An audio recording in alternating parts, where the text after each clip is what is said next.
Bonjour, un nouveau tutoriel pour mettre à jour le bloc des châteaux et domaines qu'on trouve ici. Alors, on va retrouver un code source pour retrouver toute la liste à jour. Pour ce faire, on va se rendre sur une URL, en fait, qui est une URL qui correspond au catalogue de recherche. Voilà, on fait une recherche. On se retrouve sur le catalogue de recherche et si on change URL en Advanced, voilà, on peut avoir la recherche avec les options de recherche qui correspondent à nos critères. Et ici, on a un listing des producteurs qui, lui, est à jour. Pour récupérer ce listing et le mettre à jour sur les pages du site, on va récupérer le code source de cette page. Alors, se positionner dans la fenêtre.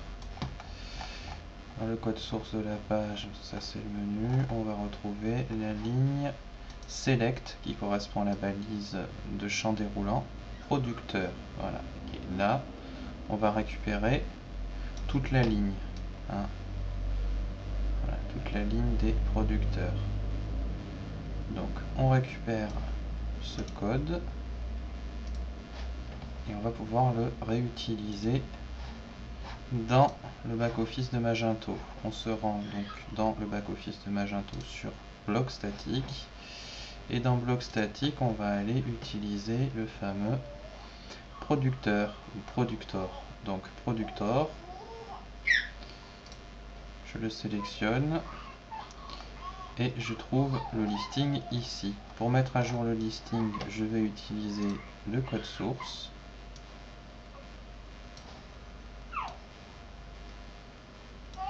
Voilà. Et je vais retrouver le select. Donc là, en fait, on va essayer de faire un petit peu de ménage dans le code pour que vous puissiez voir l'allure du code. Donc ici, en fait, on démarre le formulaire et ici, on fait notre select de producteur. Ensuite, option, en fait, correspond à un producteur. Option value 166, Alain Cavaillès. Slash option. Ensuite, option value 165, Alain Chabanon, slash option. Ensuite, option value 164, Anne de Joyeuse, etc. etc.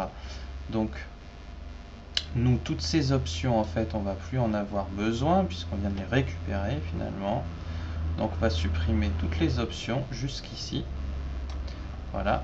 Donc, en fait, on a un select ID producteur et slash select, c'est la fin de la sélection. Et ensuite, on trouve le bouton rechercher et la fin du formulaire et la fin du div du bloc qui contient le formulaire. Donc nous on va coller le code source qu'on a récupéré, voilà, se rendre compte qu'il y a un petit peu de balise en trop, à savoir on a déjà le select avec une size de 18, donc on va conserver ce select là et supprimer celui qu'on vient de coller.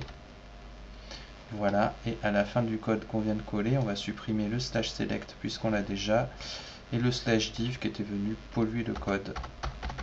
Donc en fait, on a collé bien toutes les options à jour de tous les producteurs. Ensuite, il nous suffit de faire update. Le listing a été mis à jour. Ensuite, sauvegarder le bloc. Voilà, le listing est à jour.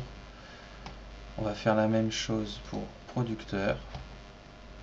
Un peu plus rapidement cette fois-ci. Donc, HTML.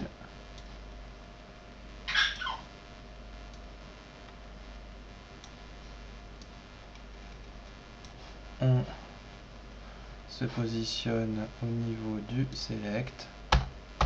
Voilà, on cherche le slash select. Voilà, on fait de la place, hein.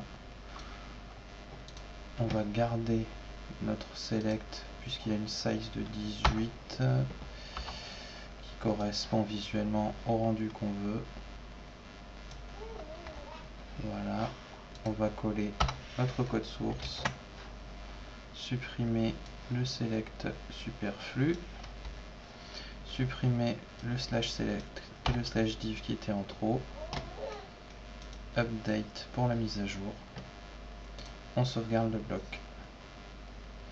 Voilà pour la mise à jour du bloc. On peut faire exactement la même chose pour la mise à jour du pied de page d'accueil,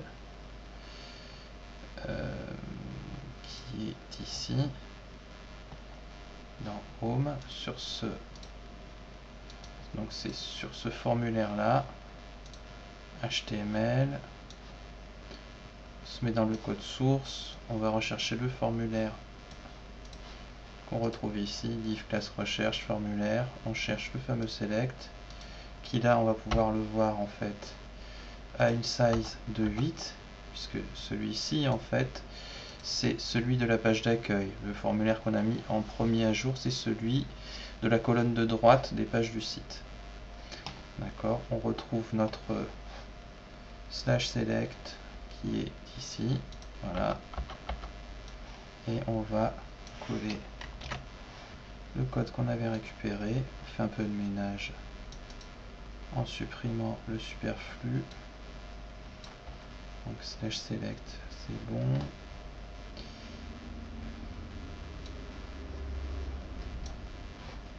Le début du select c'est bon. Update, voilà, on a mis à jour le listing. On sauvegarde le bloc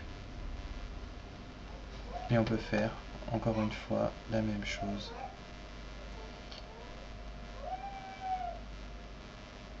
pour la page d'accueil.